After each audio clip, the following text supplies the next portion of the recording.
در برابر این سیومین چیزی که اخلاق حسنه را بزرگ میکرده یا اخلاق حسنه را قوی میکرده، ما آدمایی به تربیت میشیدیم، نام این بوده تسلیم به امر خدا. خیلی انسانی در کاره که در امر خدا تسلیم شود. حضور نبی کریم صلی الله علیه و سلم یک مرد میبینه، جناب پیغمبر صلی الله علیه و سلم میگه که من فقیری را دوست میدارم، نمیخوام که به دولت باشم، بیماری را دوست میدارم، نمیخواهم که سالم باشم. گفته چی با آخی؟ گفته بسیاری به دولت ها را دیدستم امروز یک کارایی را کرده است که اینا جهنم میرن. بسیاری آدمای سلامتی دار را دیدستم کلا شکر خدا را به جان آورده است. ایوه من خدا کسل کنه و فقیر کنه. بعض را در جواب گفت که نه این گپ نگو، ما این ده توکل و تفویض داریم، ما این ده تسلیم داریم که هر چیزی ده که خرسندی خدای همو بین سری ما ده شود. یعنی که با جناب پیغمبر صلی الله علیه و سلم صحابه را نصیحت کردند که هر چیزی که بین سری ما ده میبیایه خدا راضی باشه همو ده ما راضییم. رفته که دمو ثروت خدا راضی باشه چون ما راضی نبودن؟ رفته که دمو بایگری روزگی خدا باشه چون ما راضی نبودن؟ رفته که در همو فقیری غضب خدا باشه با ما راضییم؟ رفته که در همو بیماری که غضب الله باشه با ما او در راضییم؟ نه، فقط راضیگی الله باید ما طلب کنیم. نه صحابه بزرگ، نه هر چیزی ده که راضیگی خدای همو ده باید ما راضی شیم. خیلی وقتی که راضیگی الله در زندانی ما باشن خیلی گپ نه ما راضییم. راضیگی الله از دست دادن فرزند باشه ما راضییم. روزگی الله در بیماری ما بوده ما راضییم. روزگی الله در نابودی ما باشه ما راضییم. انامینه اینا میگن تسلیم امر به سوی خدا. هر انسان باید تسلیم امر داشته باشه، هر یک امر ده تسلیم شویم. انامین سیومین کاری که انسان در امر خدا دادگی در امر خدا تسلیم میشده، این یکی از چی بوده؟ اخلاق های حسنه اسلامی. باید انسان تسلیم شود. امیرالمومنین فاروق اعظم وقتی در نماز بامداد حضرت خنجر میخورند، بعد از اون امر میکنن که تا نماز عصر خلیفتون یاوی، خلیفتون معلوم کنین که من در نماز عصر نیستم دیگه. بعد از اون با صدای بلند صدا میکرد که پروردگارا من در این امر تو راضیم، من در این مصیبت بالام آمدگی در تسلیم امر تو، هر چیزی که در او راضیگی تو باشه من راضیم. بعد از اون که صداشا بلند کرد که عبدالله پسر عمر، که حضرت میگه دویده اومد گفته که لبر گو پدر جان، گو غصه نخور بچم، غمگین نشو بچم، گریه نکن بچم، شینو نصیحتام گوش کن. گو تمامی مردم پیشنهاد کرده سیان که عبدالله را به جای خود جاینشین ما، من تو را جاینشین نمیمانم، برای که چی فایده از خلافت و راهبری کرد از یک عائله یک کس بس همین من کردم. دوم میخواهم که در نزد الله فرد از خاندان من یک کس از این مسئله جواب دهد. سیوم گو غوسه نخور، اکنون تو باید تسلیم باشی در امر خدا، زیرا که مرگ به هر لباس می بیا. امروز ما به همین لباس آمد که به جان ما سوی قصد شد و من خرسندم که از دست مسلمان کشته نشدم و من خرسندم که از دست یک منافق کشته شدم و دعوای من فردا بالای سر یک مسلمان ده نیست، دعوای من که بالای سر یک منافق ده. من از این کارم راضیم و تو را نصیحت میکنم بچم، هر چیزی که در دین تو ضرر میبیاره از او گریز، هر چیزی که در دین تو فایده میبیاره او را قبل. و اگر فقر تنگ دستی بالای تو ده بیایه مثل کوههای دنیا هم بار شما، هیچ محل شریعت پیغمبر خور نکن. با شریعت باش، با اسلام باش، با دین باش و همیشه آدمای شکسته دل و مظلوم دوست دار و آدمای ساده را دوست دار، زیرا آدمای ساده و مظلوم اونها آدمای اهل ضرر نیستن. و همیشه این نغز دان، علما را احترام کن فرزندم. اگر علما احترام نشوه، علما قدر نشوه، دانسته باش که شریعت خور می شود، شریعت حرمت نمی شود. برای همین برادر این نصیحت های امیرالمومنین در وقت مرگشانه بعد از او گفت در کار خدا تسلیم باشه، در کار خدا تسلیم باشه، در کار خدا تسلیم باشه تا که ایماناتون سالم ماند. هر چیزی را که ما میبینیم این اول نوشته شده برادرو. رسول اکرم صلی الله علیه و سلم فرمودند 50,000 سال پیش از آفریدن زمین و آسمان خداوند چیزی که بالای سر آدم دمی آمد او را نوشت، ولی 50,000 سال پیش از آفریدن زمین و آسمان. امروز ما غمگین میشیم، ما خرسند میشیم، بالا مونده مصیبت میبیا، بالا مونده بدی میبیا، بالا مونده چی عملی شایسته و ناشایسته میبیا، ایرا نغزان این نوشته شده گرد، این نوشته شده گرد. امروز ما میبینیم چه مصیبت و بلا و کلفت و رنج و غریبی و مسافرند، این خدا عمل نوشتگی هست، با او بالای سری ما ده میبیا. انهمیده باید ما تسلیم شویم، تسلیم به امر فرمان خدا. کسی که به امر و فرمان خداوند اگر تسلیم شود، او انسان سیوم شاخی اخلاق اسلامیش درختش بیدار بده. حتی حضرت جناب پیغمبر صلی الله علیه و سلم، حضرت عمر حدیث روایت میکنند که رسول اکرم فرمودند که خداوند تمام امر در بالای فرزند آدم نوشت، حتی العجزی والکیسی، حتی که یک خندیدن، حتی یک خفه شدن هم در اونجا نوشت. در نامه اعمال شما حتی یک خندیدن و یک چی را گفت، یک همین میجه زدن، خفه شدن در همونجا نامه اعمالتان در نوشت. این رای خدا دانه، تسلیم شوی به امرای خدا. کسی را اگر خفه میکنن، کسی را میخندانن، این همون روز خدا نوشته بوده. چهارمین چیزی که پروردگار برای اخلاق ما علما او را آورده که اخلاق اسلامی شوه، اخلاق مقصد گپ دینی شوه، ما مسلمان شویم، رضایت امر خدا به سوی خدا. برادرها راضی باشه، از زندگی راضی باشه، از این زندگی ها باید ما راضی باشیم. من امروز خدا برای ما زندگی داده، از زندگی باید ما راضی شویم. هر کسی که از زندگی دادگی خدا راضی نمیشوه، او را یگان خدای دیگر را کاوه گفته جناب پیغمبر. رسول اکرم صلی الله علیه و سلم فرمودند که پروردگار در حدیث قدسی فرمود که حبیب محمد صلی الله علیه و سلم هر کس به قضای من دادگی راضی نیست، هر کس به تقدیری من کردگی سر نمیفراره، هر کسی که من قلم تقدیر در زندگی او نوشتم رضایت نداره، رو سراغ دیگر پروردگار. یعنی ما ای بندگی میبرویم وقتی راضی نباشیم. امرای خدا را به سوی خدا باید ما روانه کرده راضی باشیم، رضایت داشته باشیم. انمو وقت اخلاق ما بیدار میشود. ایره میگن اخلاق حسنه، ایره میگن اخلاق اسلامی، ایره میگن اخلاق مسلمان. برای همین ما و شما توکل به خدامون قوی کنیم. ما درباره توکل خیلی صحبت کردیم. دویمش بود تفویض. تفویض از توکل یک درجه بلند نزد الله داد. وقتی که ما میبیاییم بیمارمون در دکترخانه میمونیم، تمامی شرایط میکنیم، اون نقض میشه و نمیشه و او را باید ما از خدا بینیم. همین تفویض میگم. همه شرایط کردی. بسیاری بیمارا بیچارا شرایط میکنن، شما باید دنیا میگذارن، تمامی کار میکنن و از دنیا میگذارن، فرزند میبرن در دانشگاه میمونن، همه شرایط میکنن اما ناموفق میشوه. ایره میگن تفویض. اگه بیا به خدا سپرشه که همین باید باشه.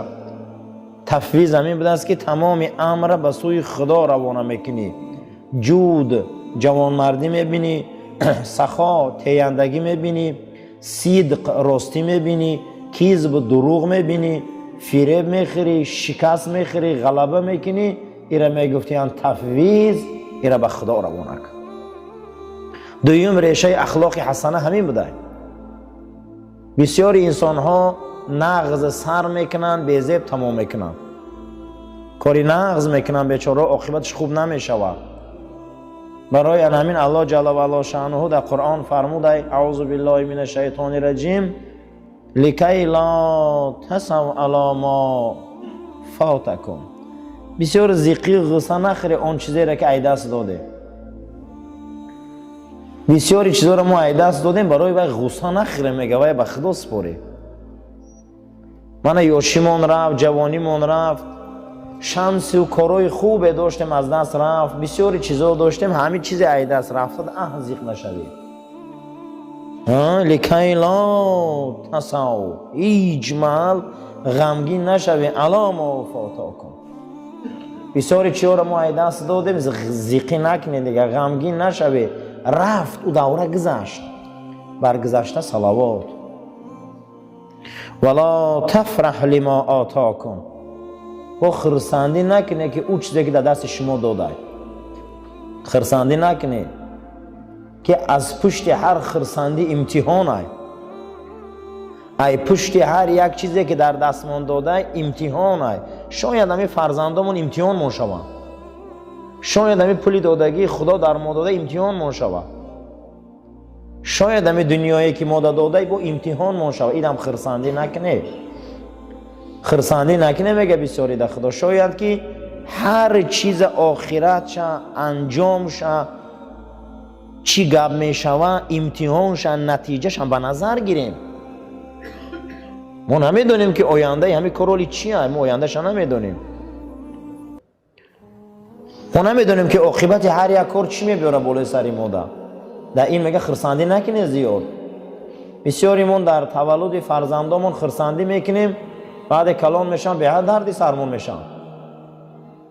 در دارایی پول خرسندی میکنیم، بسیار دردی سرمون میشن. در گرفتی ماشینای سبک‌رو خرسندی کردن بسیاری انسان ها همون ماشینا آفتش که ای بین رفتن. چیزی که در دست داریم اودم خرسندی نکنیم، چیزی که ای دست رفت اودم زیق نشویم. چیه این؟ توکل و تفویض. معنی تفویض چی بوده؟ که به خدا مش روانه که من حاضیم اومدیم در مسجد شیشتیم، طهارت داریم، منتظر نماز شامیم. یک وقت میشم که یک عمل ناشایسته میکنیم، شام ثوابش از بین میروه. معلومه که به خدا روانش که خدا قبولش نکرده. و خدا با داره قبول، داره قبول، داره ناقبول، داره و موردی پذیریش داره که قبولش نمیکنه. انا میره میگفتن دیومنگیش تفویض اخلاق مسلمان بلند میکرده، تربیه مسلمان بلند میکرده. یک انسان میخیزه رهی دراز طی میکنی سرزمین میبیون، اما یک بیمار میشه و خونهش بیچاره دست خالی میروه. اکی را تفویض به خدا کنه، اخی تفویض به خدا کنه. بسیاریامون میبینیم در همینجا پیش یک برادرمون اگر همون مبادا خدمت کرده نتونمونه در بالا مونده میروه، تو من آوردی، تو من این کردی اون کردی، گریبونش هم قبیم عزیزم می خطا های. این تفویض های. ما نمیدونیم پگه چی گپ میشوه، ما نمیدونیم پگه چی گپ میشوه. شاید که پگه هم آدم از دنیا گذره، شاید هم آدم به یک بیماری گرفتار شوه، شاید هم انسان به یک تهمت گرفتار شوه و ما هم گریبانی او را قبیله میگردیم. مسلمان باید تفویض داشته باشه. معنی تفویض چی بوده؟ چی کاری را که میکنی و کردی با نتیجه و آخرت و عاقبت و خدا طلب کرد. که پروردگار مهربان نسبت این کار چی میگه؟ پروردگار مهربان نسبت عمل چی عمل اجرا میکنه؟ اینا میگفتن تفویض. وقتی که دو همسایه جنجال شدن پیش رسول اکرم آمدن برای آبی جویبار. آبی جویبار ای بدری باغ ایش میگذشت جنجال شد. حضرت گفت چوا آب من میکنی؟ تو کی که آب من میکنی؟ در اسلام هیچ کس حق نداره آب من کنه. گفت من بدری باغ گذره. گفت فردا وی اعلان کرد که این انسان که خیش رسول اکرم پشتیش گرفت. آیه مبارکه قرآن آمد که پیغمبر هر کسی به حکم تو راضی نیست کافر است. کسی به حکم رسول اکرم، به زندگی رسول اکرم راضی نشود، به امر رسول اکرم تسلیم نشود، وی حال ایمان نداره برادران. پیغمبر ما خوشبو بود، پیغمبر ما ریش کلام داشت، پیغمبر ما لباس سفید و سبز دوست می داشت، پیغمبر ما رو موی سرش لخچه باری سیاه از بالای گوشاش مگه کشال بود. حتی که حضرت ام سلمه مادر ما گفت ای که خوراکخوری رسول اکرم دوست می داشتم.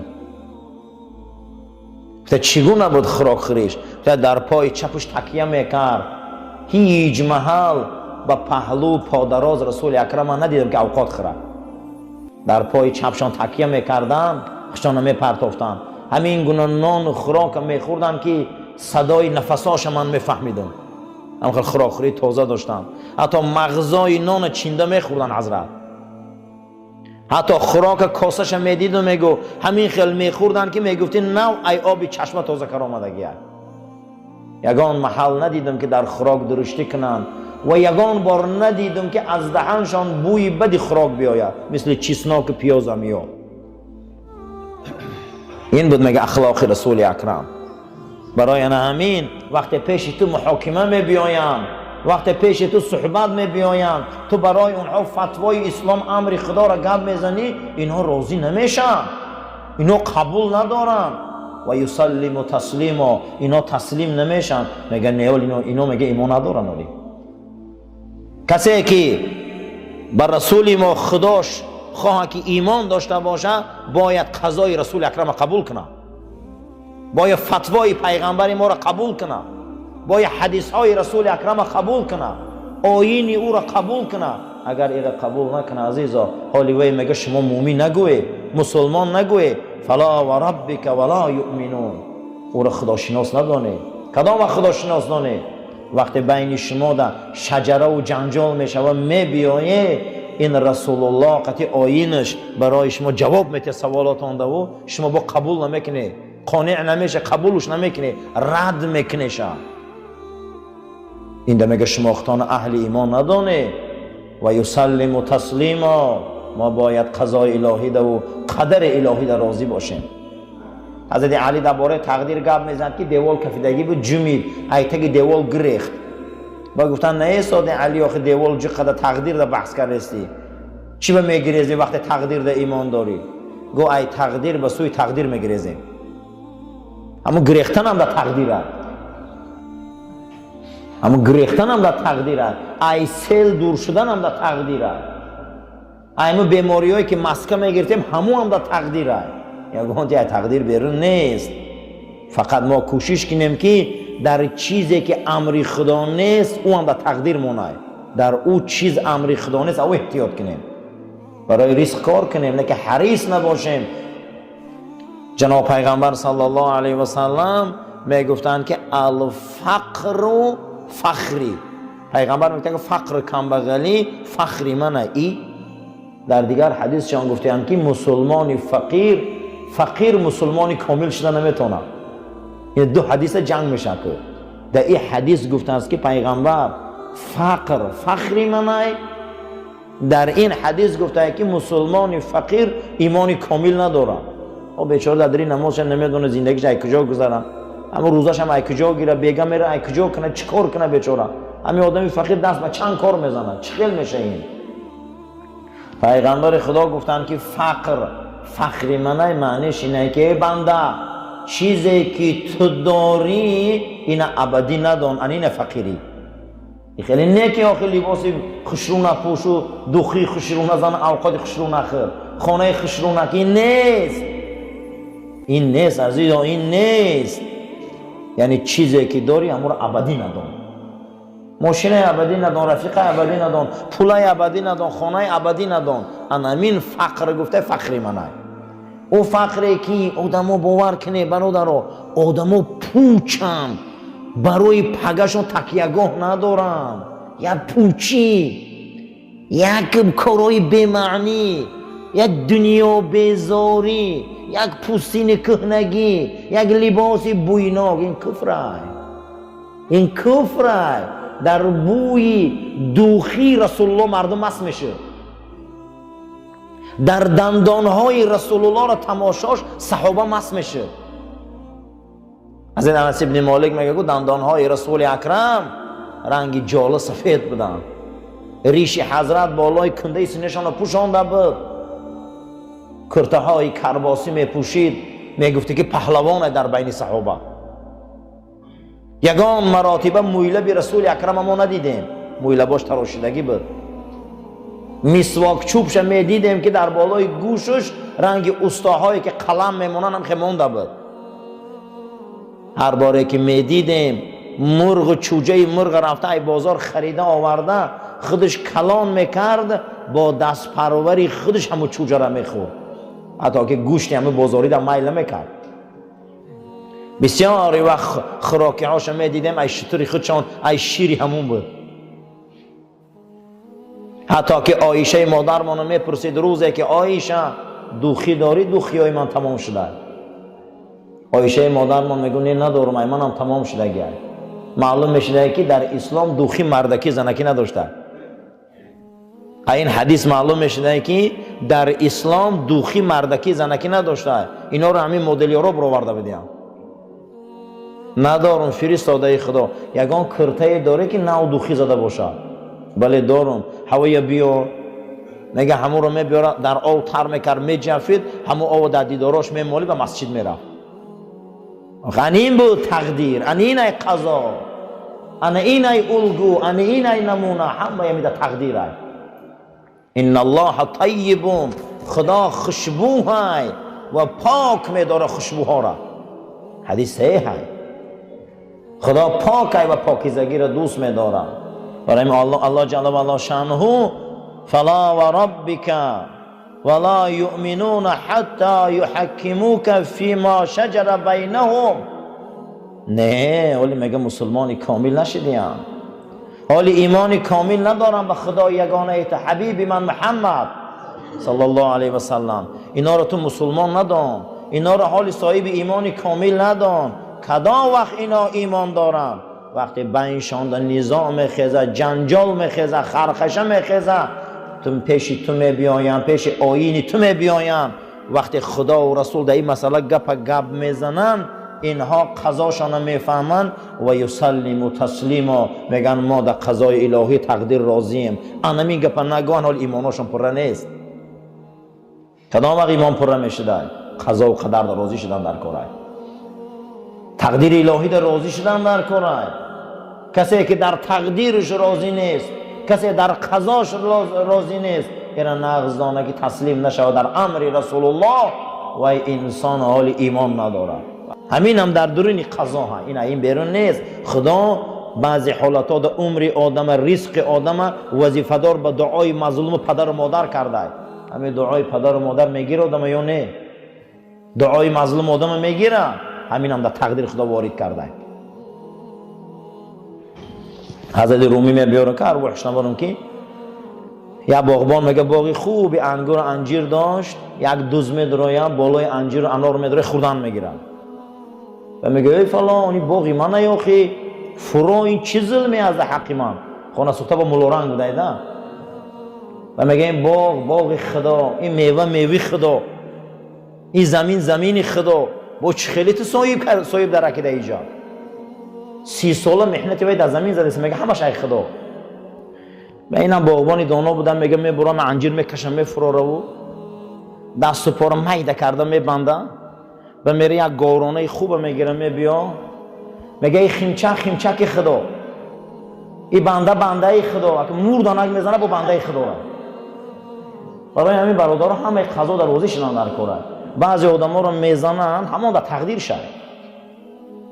اومده دزدیده نیمی مولا برده و میلیسه قبه رو با سری وید مولا وید با شکرچوی تو و مور دانک زدن در کاره با هم تقدیرش ده بود. بعضی آدم ها رو با اگر یک کف مول نکنی مور دانک نزنی کن نمیشه آخی ویم دم قضا شد. خدا کوهی تو را برداشت بالا یهودی ها دا آورد گو اگر موسی دا ایمان نمیگره بالا تو چپا میکنم. و بعضی زنک و بعضی گوده که باید مور دانک نزنی نماز نمیخون آخی، باید همه خیمچک شب نکنی با همون نمیخونه نماز، با همه ها رو خیسته باید نه ترسانی نمیخونه. همینه برادرای عزیز. اگر ما یگان مسیحی در کار نداریم، ما یگان یهودی در کار نداریم، وقتی میگه اشهد ان لا اله الا الله و ان محمد رسول الله و کارش میگیری. و چی میگی که کلمه را میگی اخی؟ اگر همون روی به دیگر آینه ما کار نداریم مودا. وقتی این گپ میگی اکنون بیا تسلیم شویم امر رسول اکرم دا، بیا قضا و قدر دا تسلیم شویم.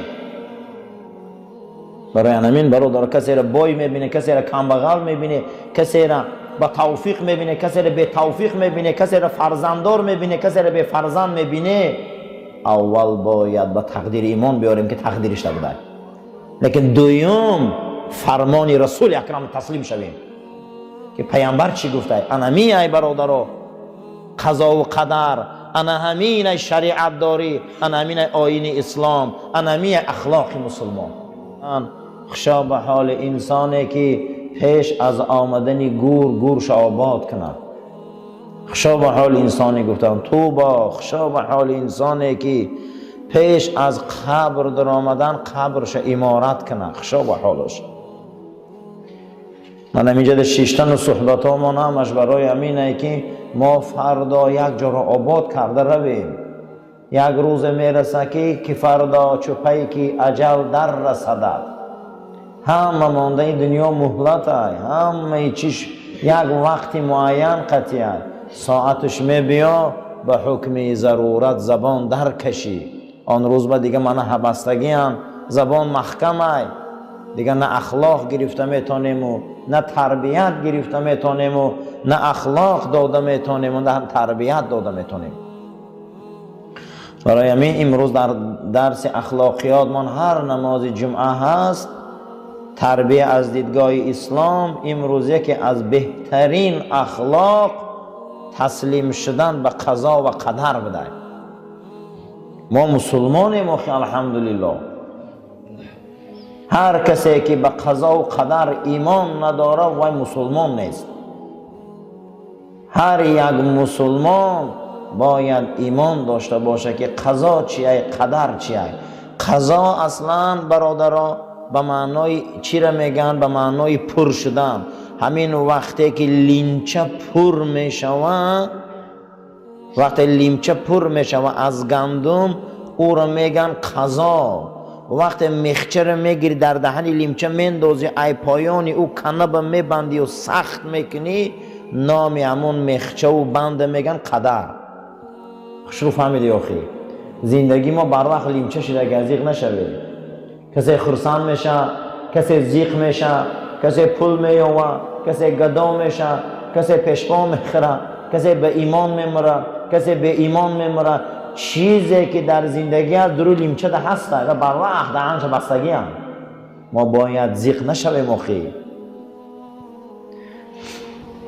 یک انسان 24 ساعت و 12 ماه کار میکنه، یک وجدو نمیشه. خدا چی کار کنه؟ از روی حکمت میکنه.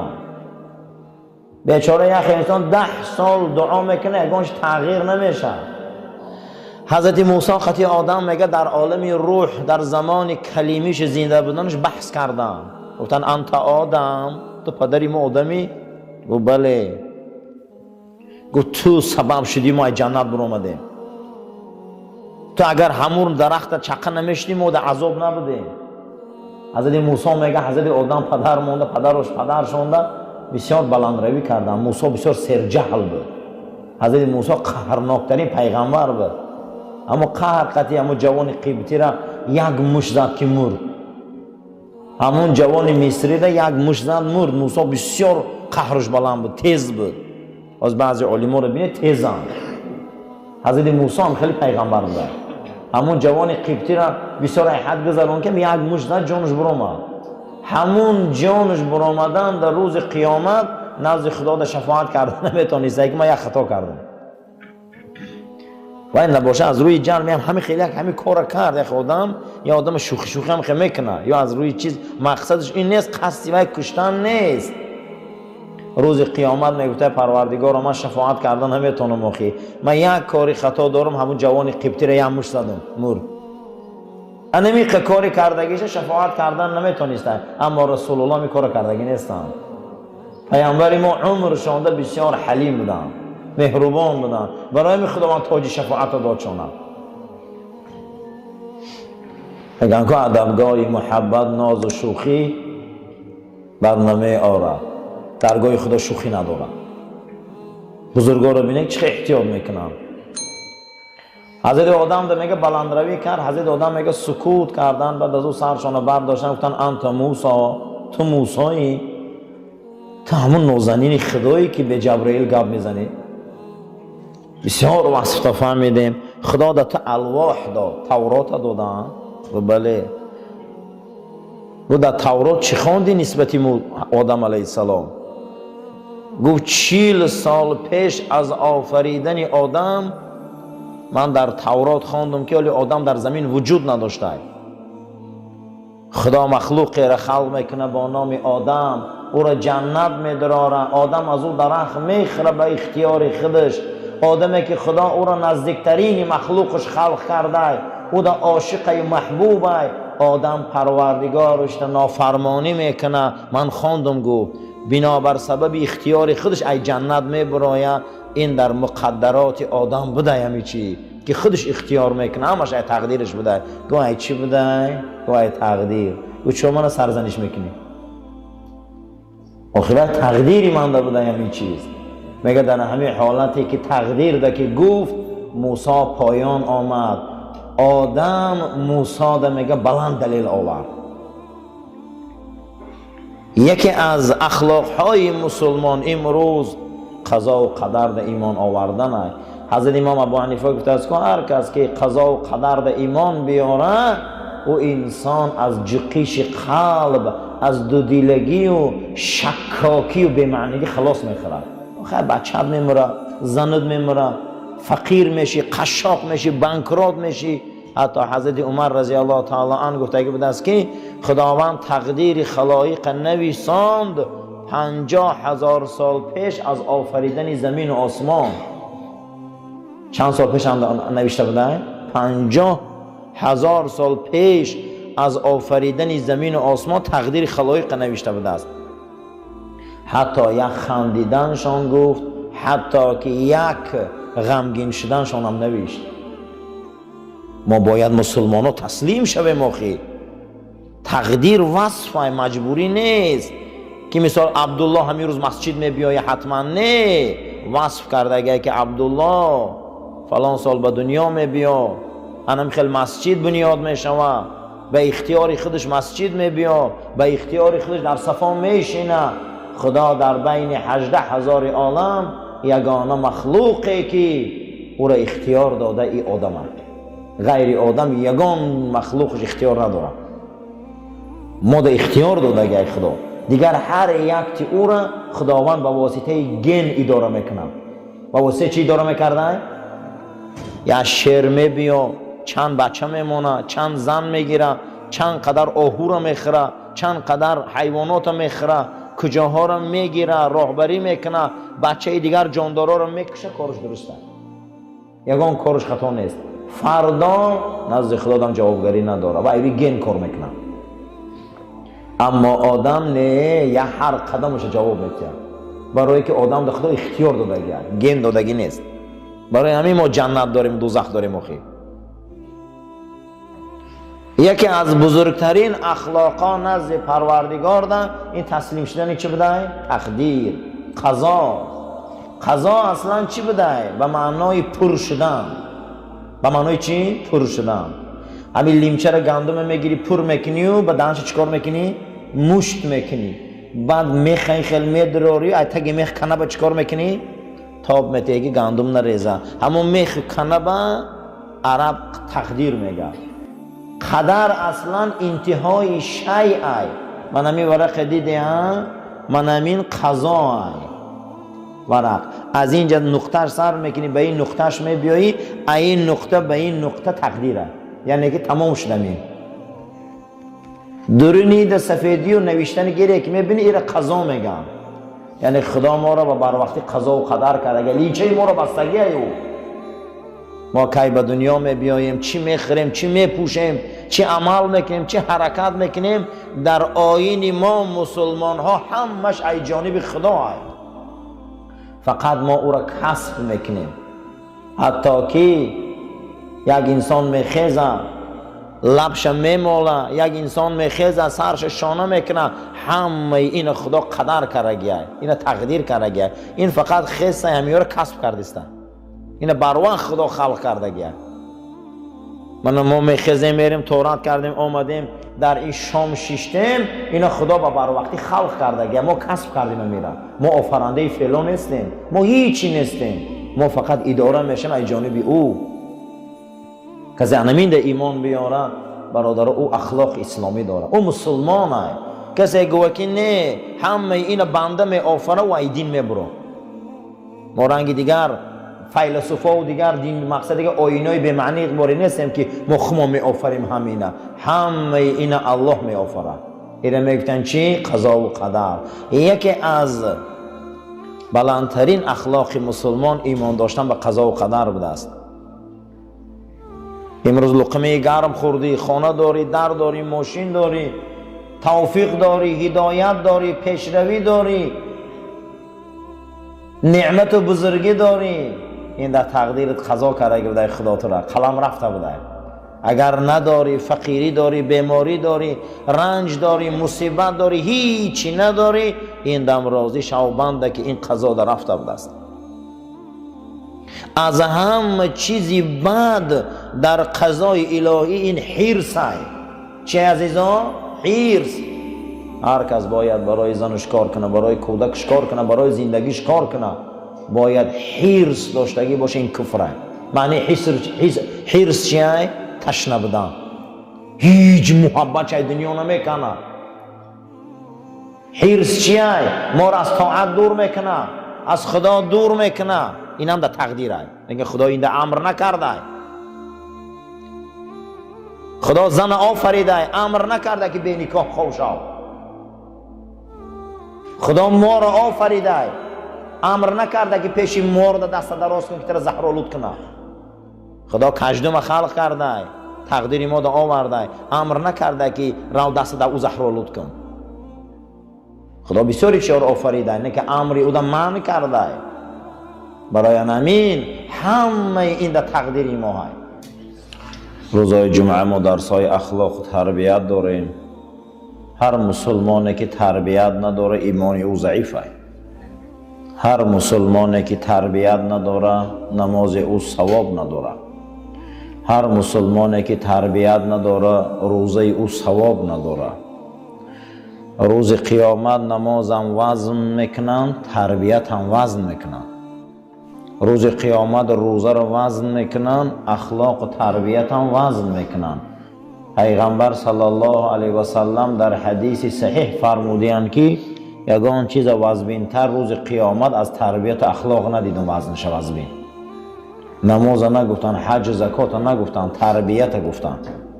خشا به حال مسلمانی که اخلاق و تربیت بلند داره.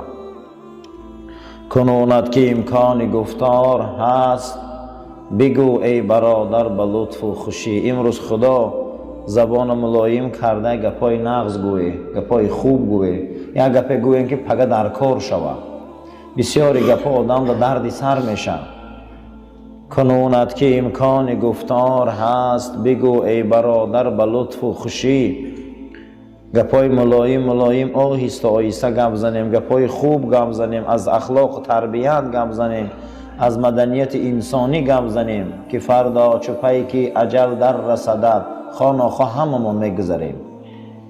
امروز های فردا های بیگاه های 1 سال های 10 سال های 50 سال های هیچ کس در این دنیا برادر ابدی نمیمونه که فردا چپایی که اجل در رسدد همه ما از دنیا میگذاریم. به حکم ضرورت زبان در کشی آن روز ما ضرورت داریم، دیگر گم زده نمیتونیم، دیگر ما نصیحت کرده نمیتونیم، دیگر این خیل صفای نماز شیشته نمیتونیم. پروردگار ما را یک توفیق هدایت ته که تقدیرامون ایمان بیاریم، قضاهامون ایمان بیاریم، حکم رسول الله ده ایمان بیاریم، حدیثاش ده ایمان بیاریم، شریعت ده ایمان بیاریم، تا این که قضا و قدر ما فردا نزد خدا ده ارزشمندترین قضا و قدر باشد. اللهم ربنا آتنا فی الدنیا حسنه و فی الآخرة حسنه و قنا عذاب النار و صلی الله تعالی خیر خلق محمد وعلى أصحاب الأجمعين آمين يا رب العالمين. صفاتنا راست گیره، تلفوناتنا